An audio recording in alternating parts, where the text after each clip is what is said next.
Welspun living living पिछले 35 सालों से होम टेक्सटाइल सेगमेंट में देश की दिग्गज कंपनी है। और होम टेक्सटाइल्स में इनके कई सारे ब्रांड्स हैं। बेड बाथ और फ्लोरिंग कैटेगरी में प्रोडक्ट पोर्टफोलियो है कंपनी के पास। अमेरिका और यूरोप, दो कॉन्टिनेंट्स में बहुत ही मजबूत कंपनी करती है कारोबार। कल बाजार के दौरान आए थे नतीजे, एक बार मैं पहले रिजल्ट्स आपके सामने रख दूं।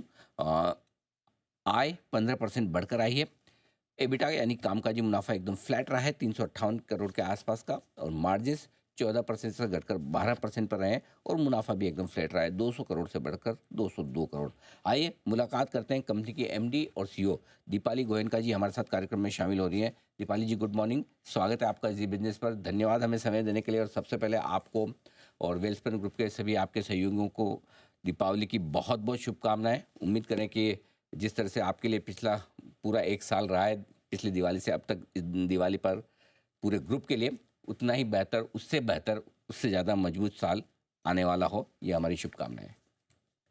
धन्यवाद अनिल जी, आपको भी और जी परिवार को। थैंक यू जी। और आइए नतीजे के साथ शुरुआत करें। रेवेन्यू में अच्छी बढ़त है 15% की, लेकिन बाकी मुनाफा और मार्जिन्स फ्लैट रहे हैं। कैसी रही तिमाही और क्या खास ट्रिगर रहे हैं, बताइए जरा। सबसे पहले मैं ये बोलना चाहूँगी कि ये जो हमारा रेवेन्यू है, ये सबसे हाईएस्ट रेवेन्यू रहा होगा वेल्सपन की हिस्ट्री में। Okay.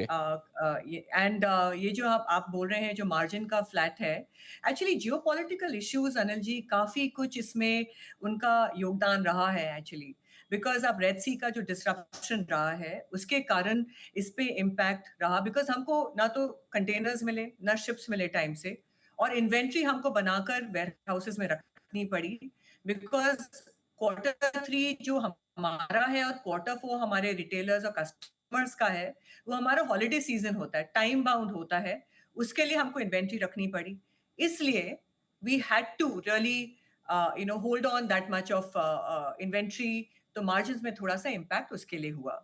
That's the main issue actually. Okay. तो अब सिचुएशन कैसी, क्या अब थोड़ी सी इम्प्रूव हुई है या अभी भी थोड़ा चैलेंजेस हैं? देखिए अनिल जी, हमारे साथ सबसे इम्पोर्टेंट ये बात है कि वेल्सपन कंप्लीटली इंटीग्रेटेड रहता है और हम लोग एक्चुअली सबसे ज़्यादा यही चाहते हैं कि हम लोग कस्टमर सर्विसिबिलिटी पे ज़्यादा फोकस करें।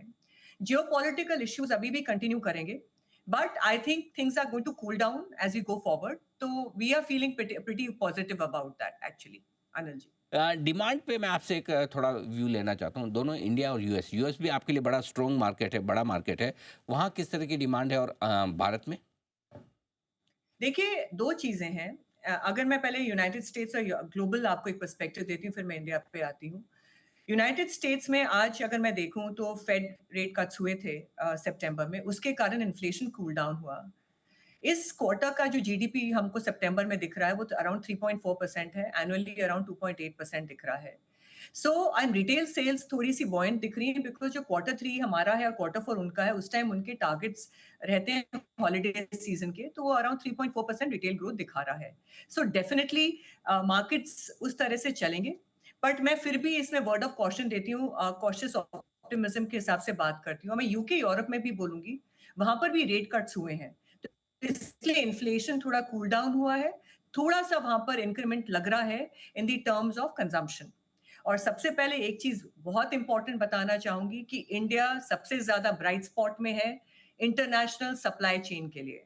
हमारे लिए बहुत बड़ी अपॉर्च्युनिटी है इंडिया के लिए क्योंकि सब हमारी तरफ देख रहे हैं सप्लाई चेन सिक्योर करने के लिए। So definitely that's a positive for India. अब मैं इंडिया की तरफ कंजम्पशन के मार्केट के लिए आती हूँ, तो आपको पता ही रहा है थोड़ा-सा स्लो रहा है क्वार्टर 2 भी। पर सितंबर में हमको ग्रीन शूट्स देखने को दिखे हैं और अभी आ रहा है सीज़न दिवाली का भी और फिर मैरिज सीज़न भी आ रहा है। सो डेफिनिटली थोड़ी पॉजिटिविटी मार्केट में आती हुई दिख रही है हमें। जी। दीपाली जी, आपने इंडिया को के लिए कहा भी कि हम बहुत ही अच्छे स्पॉट में हैं ग्लोबली बिजनेस बढ़ाने के लिहाज से। और हाल ही में हमने थोड़ा बांग्लादेश में अनरेस्ट की खबरें भी देखी थी। क्या उससे भी कुछ इंडियन कंपनीज को फ़ायदा मिल रहा है? इंडिया को ओवरऑल फ़ायदा मिल रहा है अनिल जी, बिकॉज़ सबसे लार्जेस्ट स्टेबल डेमोक्रेसी है इंडिया में। The growth commitment that we have, seen in India in the terms of, the kind of growth in the terms of infrastructure, development, तो सिक्योर है यहाँ पर सप्लाई चेन और हमारे लिए तो कॉटन भी यहीं पर है। So the entire ecosystem vertically integrated India is the story, energy जी for everybody actually. जी दीपाली जी, अभी किस तरह के कैपेसिटी यूटिलाइजेशन पर आप काम कर रहे हैं और क्या कुछ और नया एक्सपांशन कैपेक्स करने का इरादा है? जी, आनंद जी, हमने कल ही बात करी है और हमने अनाउंस भी किया है। सबसे पहले इस बार मैं ये बताना चाहूँगी कि अगेन वही स्टोरी वापस आती है, China plus one is really playing a very important aspect to the the supply chain and India की स्टोरी भी हमारे लिए बहुत बड़ी है बिकॉज़ हम केगर ऑफ 25% की ग्रोथ की बात करें इंडिया में, 5x ग्रोथ की बात करें नेक्स्ट 3 टू 4 इयर्स में, अपॉर्च्युनिटी काफ़ी बड़ी है। तो हमको जो हमने 341 करोड़ का लास्ट ईयर हमने कैपेक्स किया था, वो ऑलरेडी इन टावल्स में कर दिया है। हमारा 6,400 मेट्रिक टन्स पर एनम का ग्रोथ बढ़ गया है उसके अंदर। और जो हम आगे की बात कर रहे हैं, हम शीट्स में कर रहे हैं। वहाँ पर हम लोग 100,000 लाख की जो हम बात कर रहे हैं, वो हमारा कैपेसिटी बढ़ेगी in terms of processing and cut and soup. तो हमारा 4 लाख पर मंथ का कैपेसिटी शीट्स में बढ़ जाएगा। सेकेंडली, हम लोग लूम्स को इंटीग्रेट कर रहे हैं टावल्स में, 24 लूम लगा रहे हैं और हम लोग लगा रहे हैं कोर्सर यार्न। ओवर आर्चिंग हमने 341 करोड़ लास्ट ईयर में कमिट कर दिया है, वो 2 महीने में अभी चालू हो जाएगा project jacquard and fashion towels का।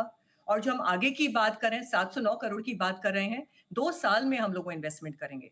हम लोग रॉसी पे भी ध्यान रख रहे हैं, जो कि इस क्वार्टर में और हाफ वन में अराउंड ओवर 15.5% का हमारा एनुअलाइज्ड रॉसी भी रहा है। उस पे भी नजर रहेगी।